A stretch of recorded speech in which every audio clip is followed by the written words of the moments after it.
ఏపీలో వెనుకబడిన ప్రకాశం జిల్లాలో పారిశ్రామిక వెలుగులకు కూటమి ప్రభుత్వం శ్రీకారం చుట్టింది.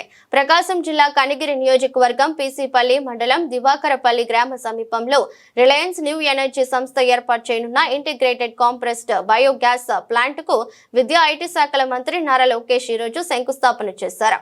Reliance Industries director PMS Prasad, Reliance Industries Limited AP TS mentor PVL Madhavarao, Reliance bio energy CEO Harindra K త్రిపాఠితో కలిసి భూమి పూజ చేశారు. దివాకరపల్లి వద్ద 475 ఎకరాల్లో 139 కోట్ల పెట్టుబడితో 100 టన్నుల సామర్థ్యంతో రిలయన్స్ సంస్థ సిబిజీ ప్లాంట్ ను ఏర్పాటు చేస్తుంది. రిలయన్స్ రాష్ట్ర వ్యాప్తంగా నెలకొల్పనున్న 500 సిబిజీ ప్లాంట్లలో భాగంగా తొలి ప్లాంట్ కు బుధవారం మంత్రి నారా లోకేష్ శంకుస్థాపన చేశారు. రిలయన్స్ సంస్థ రాష్ట్రంలో 65,000 కోట్ల పెట్టుబడితో ఈ ప్లాంట్లను స్థాపించనుంది. తద్వారా 2.50 లక్షల మందికి ఉపాధి అవకాశాలు లభించనున్నాయి. రిలయన్స్ దేశంలో 4 సిబిజీ హబ్లను ఏర్పాటు చేయనుండగా అందులో ఒకటి ప్రకాశం జిల్లాలో ఏర్పాటు చేసింది.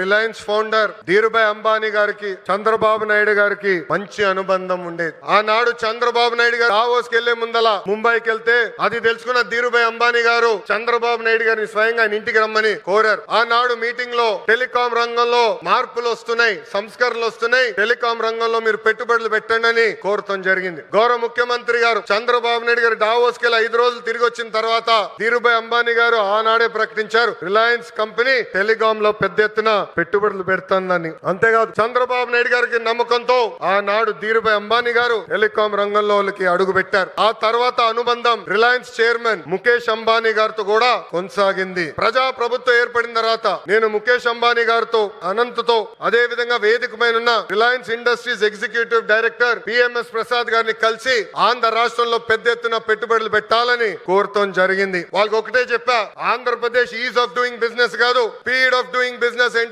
చేసి చూపిస్తానని హామీ ఇస్తాం జరిగింది. వాళ్ళు నన్ను ఒకటే కోరారు, ఒక పాలసీ తీసుకురండి అని వాళ్ళు కోరితే నేను అనంతకు ఒక ప్రామిస్ చేశా, 21 రోజుల్లో ఇంటిగ్రేటెడ్ క్లీన్ ఎనర్జీ పాలసీ తీసుకొస్తానని చెప్తాం జరిగింది. వేదిక మీద ఉన్న గొట్టపాటి రవి గారి నాయకత్వంలో విజయానంద్ గారు నేను అందరం కలిసి 30 రోజుల్లో ఈ పాలసీ తీసుకొస్తాం జరిగింది. పాలసీ తీసుకొచ్చిన తర్వాత నేను రవి అన్న కూర్చుని మొదటి 100 ప్లాంట్లు మన ప్రకాశం జిల్లాకి తీసుకురావాలని నిర్ణయిస్తాం జరిగింది. నేను చెప్పాను, పాదయాత్ర నాలో చాలా మార్పు తీసుకొచ్చిందని. నా ఇప్పుడు కూడా బాగా గుర్తు, ప్రతిరోజు 15 నుంచి 20 కిలోమీటర్లు నడిచి కరెక్ట్ గా 7:30-8 నైట్ హాల్ట్ వెళ్ళిన తర్వాత బూట్లు తీసేసి ఐస్ నీళ్ళలో కాలు పెట్టేవాడు. సరదాగా నాయకులందరం కూర్చుని మాట్లాడుకునే వాళ్ళం. దాంట్లో ఉగ్ర నరసింహారెడ్డి గారు కూడా ఉండేవారు. గంటల తరబడి మాట్లాడుకునే వాళ్ళం. మన ప్రాంతానికి ఏం మార్పు తీసుకురావాలని దానిపైన మేము చర్చించేవాళ్ళం. అప్పుడు ఆనాడే ఉగ్ర నరసింహారెడ్డి గారు నాకు చెప్పారు, మా ప్రాంతంలో వలసలుగా నిరుద్యోగ యువకులు, రైతులు ఇతర ప్రాంతానికి వెళ్తున్నారు, దానికి చెక్కు పెట్టాల్సిన